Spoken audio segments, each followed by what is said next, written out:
Hello everyone, this is Kirti Sanger and I am going to start first chapter crop production and management, that is the first chapter in 8th class. So when we will start this chapter, firstly we should know what is a crop. Okay, then we will talk about the production and management. हम बात करेंगे पहले crop की कि crop क्या है, उसके बाद बात करेंगे उसका प्रोडक्शन क्या है और मैनेजमेंट क्या है. Crop, when a same type of plants are grown on a large scale, that is called as a crop. मैंने ये बोला कि ये मेरा एक गार्डन है, इस गार्डन में मैंने केवल एक कोई भी रोज लगाया, या मैं कहूँ मेरा जो था इसमें मैंने एक कोई भी वीट प्लांट लगाया, तो क्या मैं इसको क्रॉप बोल सकती हूँ? No, I can't. But when अगर मेरा ये कोई भी एक फील्ड है या कोई भी मेरे पास एक एरिया है, उस पूरे एरिया में मैंने क्या काम किया, राइस किया, वीट किया या कोई भी एक ग्रेन किया, एक पर्टिकुलर एक ही प्लांट को मैंने एक बड़े स्केल पर लगाया, then I will say that it is a crop. So in this chapter we will study about the crops, types of crops, how to produce a crop and how to manage a crop. First, what is crop? We know this answer when a same type of plants are grown on a large. So we have discussed about the crop, that what is crop. When same type of plants are grown on a large scale, then we can say that it is a crop. Okay, so second question is, what do you mean by crop production, and next is what is management of the crop. So crop production means हमारे पास क्या है, seed होते हैं. किसी भी plant के लिए पहले हम क्या लाते हैं, सीड लाते हैं. उन सीड को क्या किया जाता है, हम क्या काम करते हैं, सोइंग प्रोसेस से उनको सोक किया जाता है, मिट्टी के अंदर डाला जाता है, सॉइल के अंदर डाला जाता है. और आफ्टर सम टाइम क्या होता है कि जो सॉइल है, उस सॉइल में क्या होता है, जो प्लांट होता है वो क्या होता है, डेवलप होना शुरू होता है. तो जब सॉइल में सीड को डाला जाता है, उस टाइम पर उसमें डिफरेंट पार्ट्स बनते हैं, रेडिकल है, प्लेम्यूल है, कॉटिलेडॉन है, but that is not related. So seeds को जब हमने सो किया सॉइल के अंदर, तब उसने क्या किया, प्लांट बनाया.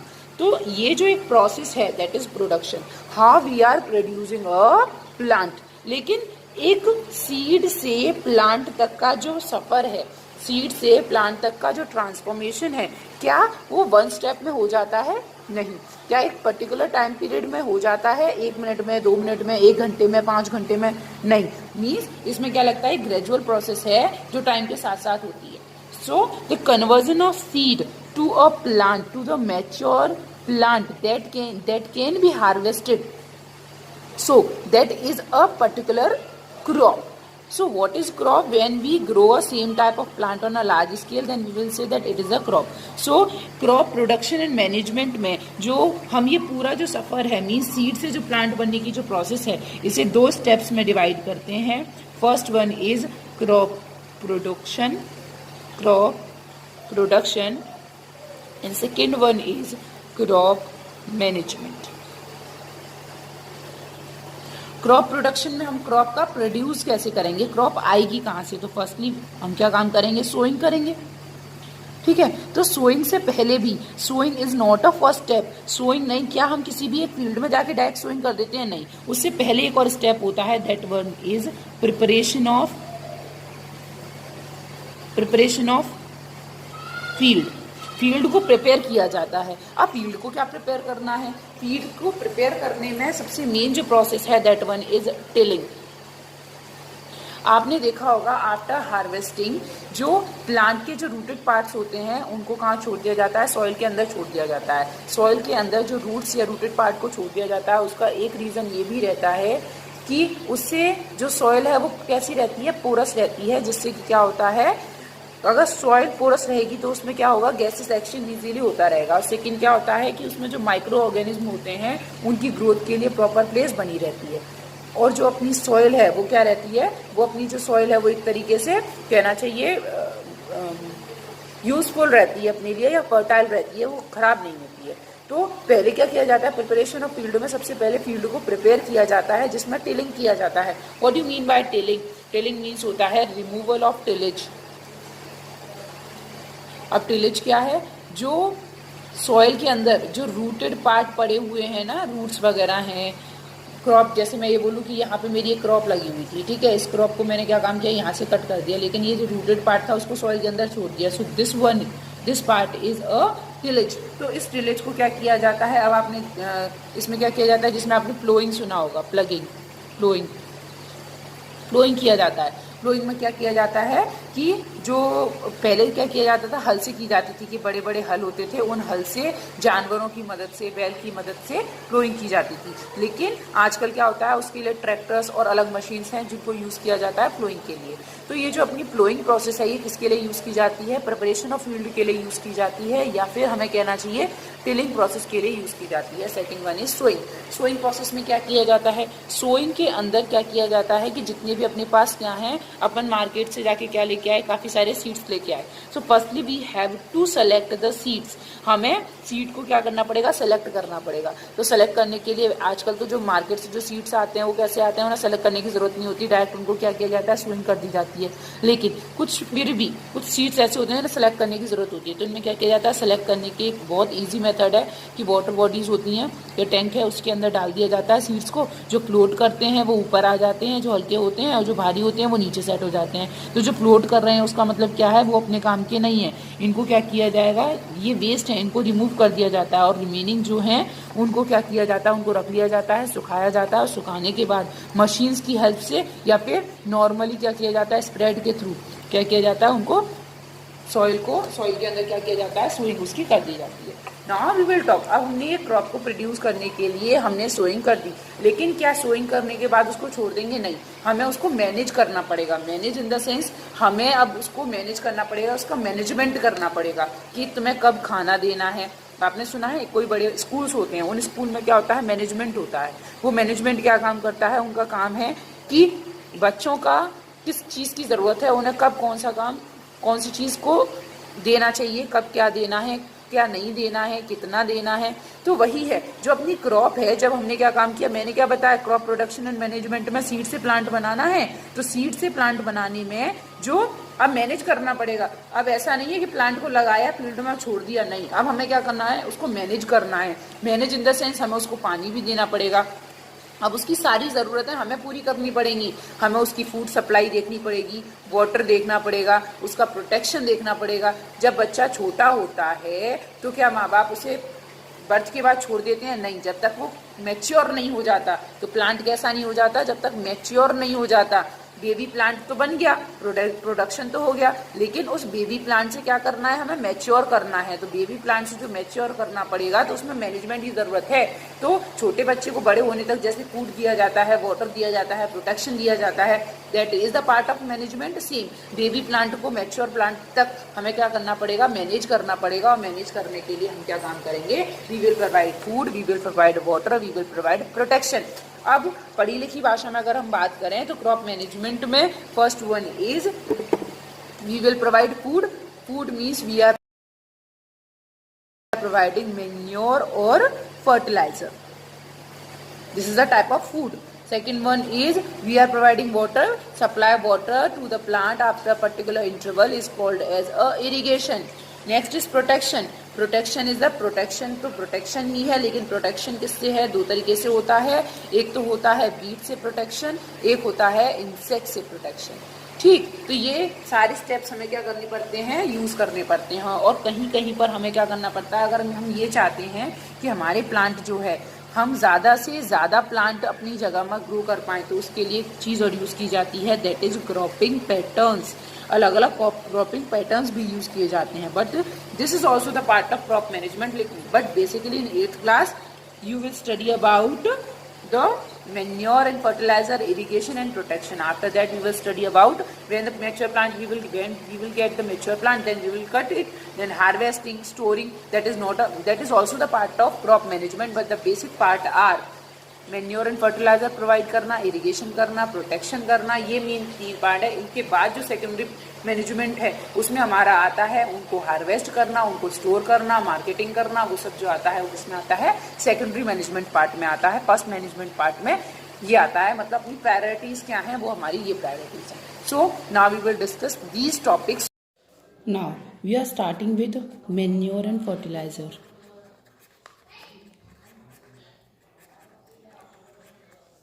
And these are the part of management. Okay, firstly, what do you mean by a crop? When a same type of plants are grown on a large scale, that is known as a crop production में 2 steps आते हैं, और crop production में 2 steps आते हैं। कौन कौन से हैं? फर्स्ट है प्रिपरेशन ऑफ सॉइल और preparation of fields, and second one is sowing process. Then the management means how to manage, कैसे बेबी प्लांट से हमें एक मैच्योर प्लांट डेवलप करना है, उसके लिए कौन कौन से स्टेप्स होंगे। इसमें प्राइमरी मैनेजमेंट होती हैं और एक सेकेंडरी मैनेजमेंट होता है। प्राइमरी मैनेजमेंट में प्रायोरिटीज आती हैं जिनको पहले करना ज़रूरी होता है। जो फर्स्ट वन इज, जिसमें हम क्या काम करते हैं, उनको फूड प्रोवाइड करते हैं। और फूड प्रोवाइड करने के लिए फर्स्टली अब प्लांट को जो फूड प्रोवाइड करेंगे, plant is not having any mouth, plant के पास कोई माउथ तो है नहीं कि सर प्लीज़ टेक, तो वो नहीं ले पाएंगे। इसीलिए जो मैन्योर और फर्टिलाइजर जो है उनकी हेल्प से ये लेते हैं। और एक और चीज़ जो बच्चे काफ़ी बार क्वेश्चन पूछते हैं, ma'am as we know 78% of nitrogen is present in our atmosphere, but why we are providing the manure and fertiliser to the plant. Plant के लिए ओवरऑल 16 न्यूट्रिएंट्स होते हैं जिनकी ज़रूरत होती है, जिनको हम 2 में डिवाइड कर सकते हैं। 3 न्यूट्रिएंट्स आर दोज जो वो एटमॉस्फेयर से खुद से ले लेते हैं, that are carbon, hydrogen and oxygen, and remaining 13 nutrients जो कैटेगराइज किए जाते हैं micro nutrients and macro nutrients में।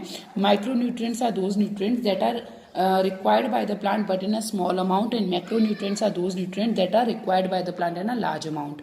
So जो ज़्यादा अमाउंट में चाहिए उसमें एक मेन हम पढ़ते हैं NPK। NPK means nitrogen, phosphorus and potassium. इस तरीके से ये 3 हैं, और भी हैं इसमें अपने 6 आते हैं, और इसमें अपने कैसे आते हैं 7 आते हैं, इस तरीके से 13 हैं। सो हम यहाँ नाइट्रोजन, अब ये जो माइक्रो मैक्रो मॉलिक्यूल्स हैं वो हमें किस की फॉर्म में प्रोवाइड करेंगे, प्लांट्स को हम किस फॉर्म में प्रोवाइड करेंगे, जितने भी हैं वो प्रोवाइड करेंगे आयनिक फॉर्म में प्रोवाइड करेंगे, because plants are not able to take in a molecular, this one is a molecular form. हमें भूख लगी है और हमारे लिए गेहूं रखा है और रोटी रखी है, तो हम गेहूं नहीं खा सकते, रोटी ही खाएंगे, क्योंकि जो गेहूं है वो अपने लिए कैसा है, एक मॉलिक्यूलर फॉर्म है, और जो अपने पास जो बनी हुई चीज़ है जिसे अपन एक्सेप्ट कर सकते हैं that is ionic form. So plants के लिए भी क्या है, जो पहली बात अपने माइंड में रखनी है कि जितने भी मैक्रो माइक्रो मॉलिक्यूल्स हैं, जितना भी न्यूट्रिशन है जो प्लांट्स लेंगे वो सब आयनिक फॉर्म में लेंगे। That is why if anyone asks that why we are providing manure and fertilizer, then you will say that because in manure and fertilizer all the nutrients are present in ionic form. Plants are able to take the nutrients in ionic form, they are not capable to take the nutrients in molecular form. That is why we are providing it in the form of ions. So firstly what are manure and what is the fertilizer? Manure जो होते हैं वो क्या होते हैं, हिंदी में इनको बोलते हैं खाद। ठीक, तो जो मैन्योर है वो कई टाइप के होते हैं। मैन्योर जो होते हैं वो कैसे होते हैं, एक तरीके से हम कह सकते हैं कि ये जो होते हैं वो नेचर खुद बनाती है, नेचर में नेचुरल है, ये नेचुरल हैं, इनके पास क्या है, ये लेस न्यूट्रिएंट्स रखते हैं और इनका कोई भी हार्म नहीं होता, नो हार्म। उसके साथ साथ ये क्या काम करते हैं, एनरिच करते हैं सॉइल को। उसके साथ साथ क्या काम करते हैं, ये सॉइल की ह्यूमिडिटी बढ़ाते हैं। उसके साथ साथ ये क्या करते हैं, सॉइल जो है उसकी क्या करते हैं, न्यूट्रिएंट वैल्यू को क्या करते हैं, न्यूट्रिएंट वैल्यू को बढ़ाते हैं। और उसके साथ साथ क्या होता है, एक और मेन है इसमें कि जो ये जो मैन्योर होते हैं इनका क्या होता है, ये जो होते हैं वो फैक्ट्रीज में नहीं बनाए जाते बल्कि फील्ड्स में बनाए जाते हैं, फील्ड में बनते हैं। अब ये जो मैन्योर हैं, इन मैन्योर के अंदर क्या होता है, कोई भी जैसे कि कहना चाहिए, अब देखो हमने देखा कि बहुत सारे क्या हैं, कहना चाहिए वेस्ट है, बहुत सारा फीसस मटेरियल है, फीकल मटेरियल है। तो जो फीसस है, जो वेस्ट है, गोबर है, ठीक है, काव डंग है, बफेलो डंग है, ये सब क्या है, ये सब मैन्योर है। ठीक, उसके साथ साथ अगर मैन्योर को मैं कैटेगराइज करना शुरू करूं तो मैन्योर को कई सारी कैटेगरीज में डिवाइड किया जा सकता है। कैसे किया जा सकता है, मैन्योर जो है इसमें फर्स्ट होता है जिसे हम कहते हैं फील्ड मैन्योर। फील्ड मैन्योर में क्या है, कुछ फील्ड में जो भी कुछ है, जो भी कुछ इन द सेंस गोबर है, ऑल द बायोडिग्रेडेबल सब्सटेंसेस, ठीक है, जितने भी बायोडिग्रेडेबल सब्सटेंसेस हैं उन बायोडिग्रेडेबल क्या, bio means living, de means कम होना, ग्रेड माने जो उसकी अवस्था है जैसा वो है। कोई भी चीज़ इतनी बड़ी है वो इतने से कितनी हो गई, छोटी हो गई, ठीक है। तो ये उसका ग्रेड जो था वो ये था, उसकी अवस्था जो थी वो ये थी, लेकिन अब वो इस ग्रेड में पहुंच गई, डी ग्रेड का मतलब क्या हो गया, कम हो गया, ठीक है। लेकिन किसकी वजह से कम हुआ, बायोटिक एजेंट्स की वजह से, बायोटिक एजेंट जैसे कि बैक्टीरिया। तो ये जो अपने बैक्टीरिया वगैरह होते हैं ना, ये क्या काम करते हैं, क्या काम करते हैं, बायोडिग्रेडेबल जितने भी वेस्ट हैं, जैसे कि वेजिटेबल पील्स हैं, है ना, घर से जितना भी बायोडिग्रेडेबल वेस्ट है, वो सारा जो वेस्ट होता है उस सारे वेस्ट से क्या बना दिया जाता है, सुखा लिया जाता है और मैन्योर बना दिया जाता है। Second one is compost. Compost ये भी क्या है, कंपोस्ट में भी क्या किया जाता है, जैसे एक बहुत बड़ा एक पिट बनाया, ठीक है, गड्ढा बनाया, उसमें अपन क्या करते हैं, नीचे सॉइल डाल देते हैं। This one is soil. Soil के ऊपर क्या डाल देते हैं, यहाँ पर बायोडिग्रेडेबल वेस्ट डाल देते हैं। बायोडिग्रेडेबल वेस्ट में क्या डालते हैं, फिर उसके बाद थोड़ा सा क्या डाल देते हैं, वाटर डाल देते हैं, ठीक। उसके बाद क्या काम करते हैं, सेम क्या, soil, biodegradable waste, then water, इस तरीके से कई सारी लेयर्स बना देते हैं। वी नो इन सॉइल क्या प्रेजेंट है, बैक्टीरिया प्रेजेंट है। वो बैक्टीरिया क्या काम करेंगे, वो बैक्टीरिया धीरे धीरे करके जो सॉइल कंटेंट है ना, वो जो बैक्टीरिया हैं वो ये जो अपन ने बायोडिग्रेडेबल वेस्ट डाला है, उस वेस्ट के, जैसे आप पिट को पहले दिन भर के आओगे, 2 दिन बाद जाके देखोगे तो वो थोड़ा नीचे हो जाएगा, फिर आके देखोगे तो फिर थोड़ा नीचे हो जाएगा। तो जो वो कम होता जा रहा है, वो क्यों कम होता जा रहा है, क्योंकि उसके अंदर जितना भी बायोडिग्रेडेबल वेस्ट है ना, वो बायोडिग्रेडेबल वेस्ट क्या हो रहा है, डिग्रेड हो रहा है bye the help of the bacteria. उसके बाद में जो लास्ट में जो बचता है उसको अच्छे से सुखा लिया जाता है, उसको यूज किया जाता है, दैट इज कंपोस्ट, ठीक है। Next one is vermi compost. आजकल ये वाला बहुत यूज किया जाता है, वर्मी कंपोस्ट। वर्मी कंपोस्ट में क्या है, जैसे यहाँ पे अपन ने क्या किया, यहाँ पर हमने पहले क्या काम किया, soil, then biodegradable waste, then water, then soil, like this. इसमें एक्स्ट्रा में क्या डाल दिया जाता है, एक्स्ट्रा में इसमें अपन अर्थवर्म और ऐड कर देते हैं, अर्थवर्म। वो अर्थवर्म क्या करते हैं, अर्थवर्म की क्वालिटी है कि ये जिस पोर से खाता है ना, उसी पोर से बाहर निकालता है। इसके इंटेस्टाइन में बहुत सारे एंजाइम्स होते हैं, ठीक। वो क्या काम करते हैं, हमारी सॉइल की फर्टिलिटी को क्या करते हैं, और ज़्यादा बढ़ाते हैं। अर्थवर्म जितना खाता है उसका 10 गुना क्या काम करता है, उसकी जो रिप्रोडक्शन की स्पीड जो होती है, या प्रोडक्शन जो स्पीड होती है, वो बहुत ज़्यादा होती है।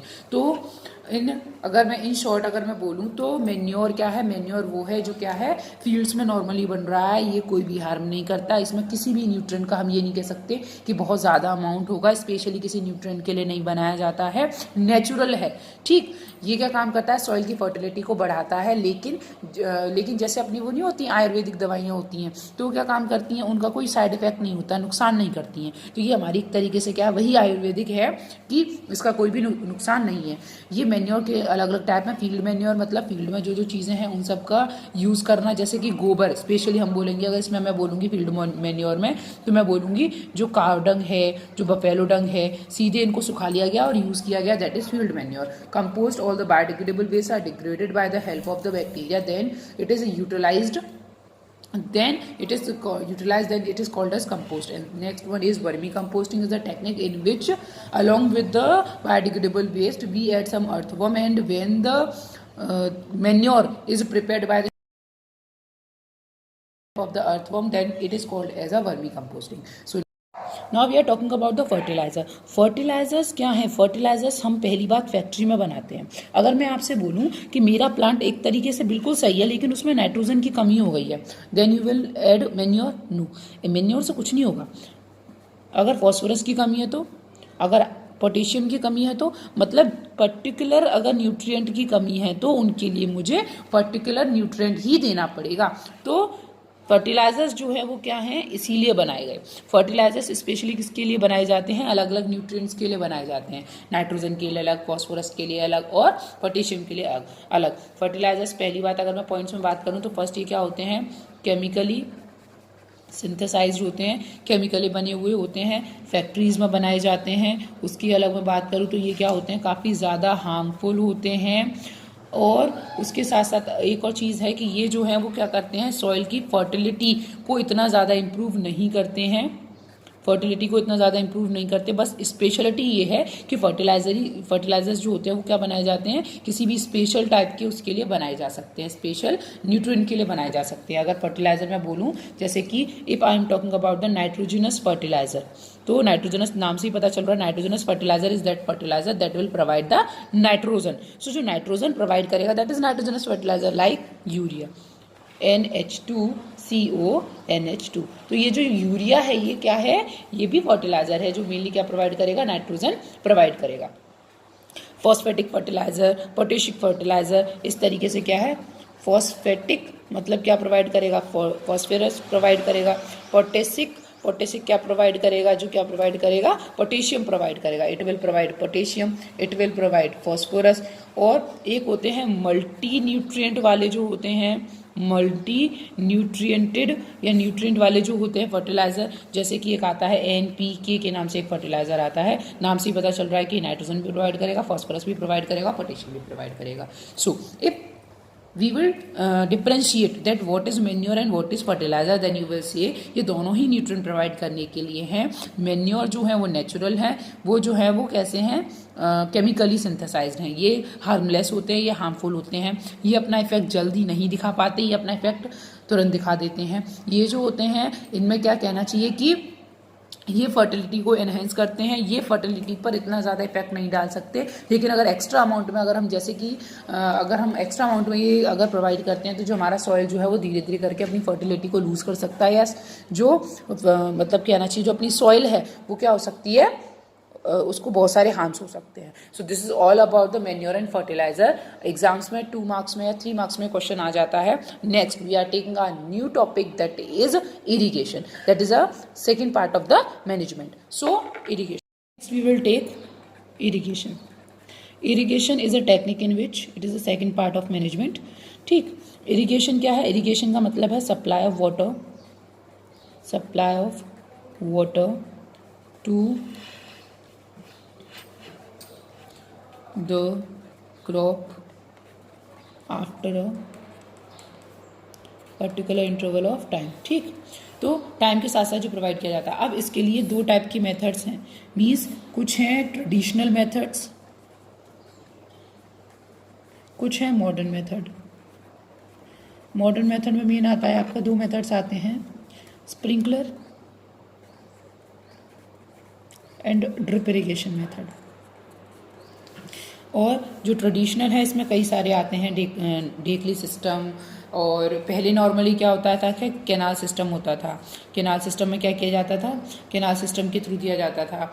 और ट्यूबवेल्स होते थे, ठीक, डगवेल्स होते थे, मतलब नॉर्मली कुएं से पानी देना, ट्यूबवेल के थ्रू पानी देना, जो कैनाल बना दी, नहर बना दी, नहर के थ्रू इरिगेशन करना। ठीक है, उसके बाद थोड़ा और इम्प्रूवमेंट हुआ कि रिवर लिफ्ट सिस्टम आया। रिवर लिफ्ट सिस्टम जो है ये, जैसे सपोज क्या है कि मैं ये बोलूँ कि यहाँ पर मेरी अगर कोई भी क्या है माउंटेन है, तो यहाँ से अगर ये क्या है वाटरफॉल है यहाँ, तो यहाँ पर क्या है, सपोज यहाँ पे मेरे पास क्या थी, लैंड थी, तो इस लैंड में क्या होगा कि यहाँ वाले एरिया पर जब वाटर आ रहा है तब यहाँ की जो लैंड है उसमें ऑटोमेटिकली क्या होगा, थोड़ा बहुत मॉइस्चर होगा। तो अगर मैं इस वाली को यूज़ करती हूँ तो मैं उसे क्या बोलूँगी, रिवर लिफ्ट सिस्टम बोलूँगी। या कोई भी एक ऐसी लैंड जहाँ पर पहले नहर या तालाब होता था, अब थोड़े थोड़े टाइम के बाद क्या हुआ कि वहाँ का जो वाटर है वो पूरा क्या हो गया, ख़त्म हो गया। तो उस टाइम पे क्या होगा कि जो अपनी जो भी नहर है या तालाब है या जो भी कुछ है, जब वो सूख गया, after that we are using it as a field for crop. तो क्रॉप बनाने के लिए तब उसको यूज़ किया जाएगा, तब हम उसको क्या बोलेंगे, रिवर लिफ्ट सिस्टम बोलेंगे। नाउ डेज स्प्रिंकलर सिस्टम और ड्रिप इरिगेशन सिस्टम यूज़ किया जाता है। स्प्रिंकलर सिस्टम आपको पता है क्या होता है, इस तरीके। So the second method is the drip irrigation method. Drip irrigation method जो होता है वो काफ़ी ज़्यादा कॉस्टली होता है। This is use at that area where the water is less in amount, जहाँ पानी हमारे पास कम है वहाँ पर यूज़ किया जाएगा। इसमें क्या होता है, पाइप डाल दी जाती हैं और drop by drop water supply किया जाता है टू द क्रॉप। ओके, लेकिन इसमें अपन क्या करते हैं, थोड़ी सी चालाकी कर देते हैं। क्या कि suppose I know this one is a tank that will provide the water या by which water is provided to the crop, so I will add some amount of fertiliser और manure in it. So what will happen, water तो जा ही रहा है, water के साथ में कुछ अमाउंट में क्या चला जाएगा, न्यूट्रिएंट भी चले जाएंगे। तो वाटर जो है वो न्यूट्रिएंट भी वाटर प्लस न्यूट्रिएंट्स दोनों चले जाएंगे, जिसकी वजह से क्या काम होगा, हमें इसमें बाद में न्यूट्रिएंट्स नहीं डालने पड़ेंगे। एक और चीज़ आपको ध्यान रखना कि ऐसा नहीं कि I am adding manure and fertiliser in a soil, I am providing manure and fertiliser to the crop, that is sufficient. No, हमें वाटर भी प्रोवाइड करना पड़ेगा, क्योंकि जो न्यूट्रिएंट्स हैं वो वाटर में सॉल्युबल होके ही आगे क्या होंगे, प्लांट्स उसको एब्जॉर्ब करेगा। Clear? So this process is called as fertigation. What is fertigation? When we supply water to the crop along with the fertilizer, then it is called as a fertigation process. So what is irrigation? Irrigation is a process in which we supply the water to the crop after a particular interval of time. Two methods are there, traditional method and modern method. Traditional method जो पुराने method थे, tubewell था, dug well था, river lift system था, canal system था. River lift system में क्या किया जाता है, ऐसी कोई भी रिवर जो क्या थी, कहना चाहिए जो पहले रिवर हुआ करती थी या लेक हुआ करती थी, उसका पानी सूख गया तो उस जगह को यूज़ किया जाएगा दूसरा प्लांट ग्रो करने के लिए, क्रॉपिंग के लिए यूज़ किया जाएगा. एंड मॉडर्न मेथड्स आर जो आजकल यूज़ किए जाते हैं, ये बहुत ज़्यादा कॉस्टली मेथड हैं, लेकिन अलग अलग इनके एडवांटेज हैं. स्प्रिंकलर सिस्टम जो होता है, इसमें क्या होता है, पाइपलाइन डाल दी जाती हैं और नोजल्स, रोटेटिंग नोजल्स लगा दिया जाती हैं, वो घूमती रहती हैं और वाटर सप्लाई होता रहता है, फुहारे से पानी डालते रहते हैं. ये आपने कभी अपने स्कूल्स में भी देखा होगा. ठीक है. Second is drip system. Drip system is that system, ये जो होता है वो कैसी लैंड पे यूज़ किया जाता है, इवन लैंड पर यूज़ किया जाता है. This system is used in uneven land. Okay. तो ड्रिप सिस्टम में क्या होता है, in this system we provide the water to the crop along with the nutrient also. That process is called as fertigation. In this process, nutrients in this process water is provided to the crop drop by drop. This one is very costly method. Next one is protection. Protection of crop. Crop को protect करना है, लेकिन किससे protect करना है, दो चीज़ों से प्रोटेक्ट करना है, वीड्स एंड पेस्ट. वीड्स का मतलब क्या होता है, अनवांटेड प्लांट्स. आपने देखा होगा कि आपने गेहूं की क्रॉप लगाई, मतलब गेहूं का आपने क्या किया, क्रॉपिंग की, लेकिन गेहूं के साथ साथ क्या होता है, सर्दियों में एक इसमें आ जाता है जिसे बोलते हैं बथुआ, चिनोपोडियम. तो जो बथुआ है उसके लिए हमने स्पेशल सीड्स वगैरह नहीं डाले थे, वो अपने आप ग्रो कर गया वीट के साथ साथ. उसके साथ साथ कई बहुत सारे अनवांटेड प्लांट्स हैं जो अपन को नहीं चाहिए होते, लेकिन वो हमारी क्रॉप के साथ ग्रो कर जाते हैं. इससे नुकसान क्या होता है, इससे नुकसान ये होता है कि हम अपने न्यूट्रिएंट्स, जो न्यूट्रिएंट और वाटर है that we are providing, wheat के लिए प्रोवाइड कर रहे हैं, लेकिन उसको कौन ले रहा है, अनवांटेड प्लांट जो है वो ले रहा है. तो उस केस में क्या होगा, हमारा जो प्लांट है वो प्रॉपर ग्रोथ नहीं कर पाता. तो हमें क्या करना पड़ता है, उन प्लांट्स को हटाना पड़ता है. कुछ प्लांट्स ऐसे भी हैं जिनकी स्मेल की वजह से दूसरे इंसेक्ट्स या एनिमल्स आते हैं, जिसकी वजह से क्या होता है, हमारा जो मेन प्लांट है उसको भी नुकसान होता है. सो हमें इन वीड से बचाना होता है. तो इसके लिए एक आपने टर्म पढ़ा होगा, side. This one is a suffix, English का है, रूट वर्ड है. साइड का मतलब होता है किल. ठीक. तो इस जैसे आता है ना सुसाइड. सुसाइड का मतलब होता है खुद को मारना, रेजिसाइड राजा को मारना. इसी तरीके से होता है वीडीसाइड, किसको मारना, वीड्स को मारना. तो such type of chemicals that are used to kill the weeds that are called as weedicides. Weed को मारने के लिए, वीड को डिस्ट्रॉय करने के लिए, वीड को रिमूव करने के लिए जो केमिकल्स यूज किए जाते हैं, those chemicals are called as weedicides, like 2,4-D. Okay. Pest क्या है, बहुत सारे इंसेक्ट्स हैं जो हमारी प्लांट्स को क्या करते हैं, हार्म करते हैं. उन इंसेक्ट्स से बचाने के लिए जो यूज़ किए जाते हैं, that are the chemicals, that is pesticide. इसमें क्या होता है, 3 टाइप के मेथड्स यूज़ किए जाते हैं दोनों में ही प्रोटेक्शन के लिए. बायोलॉजिकल मेथड्स होते हैं, केमिकल मेथड्स होते हैं, फिजिकल मेथड्स होते हैं. फिजिकल मेथड में क्या है, जैसे मैं बोल रही हूँ कि मुझे पेस्ट को रिमूव करना है bye the help of physical method, तो मैं क्या काम करूँगी, मैं उसमें क्या काम करूँगी, हाथ से उनको हटा दूंगी या निकाल दूंगी. तो जब मैंने, that is physical. Chemical means when we are removing the pest by the help of using chemicals. And the third one is biological, means हमने थोड़ी अपनी इंटेलिजेंस ही दिखा दी. और क्या किया हमने कि सपोज वहां पर कोई भी ए इंसेक्ट है और ए इंसेक्ट को क्या खाता है, कोई बी इंसेक्ट खाता है, तो मैंने इस वाला बी इंसेक्ट को इसमें डाल दिया, तो ये बी इंसेक्ट क्या काम करेगा, ऑटोमेटिकली ए इंसेक्ट को क्या करेगा, खा जाएगा. बी वाला जो है वो ए वाले को ऑटोमेटिकली क्या कर लेगा, कंज्यूम कर लेगा. So that method is called as biological method. But in your class, in your 8th class, this one is sufficient that pests are removed by pesticides. Example like DDT. अब DDT की full form बहुत से बच्चे पूछते हैं, that is dichloro diphenyl trichloro ethane.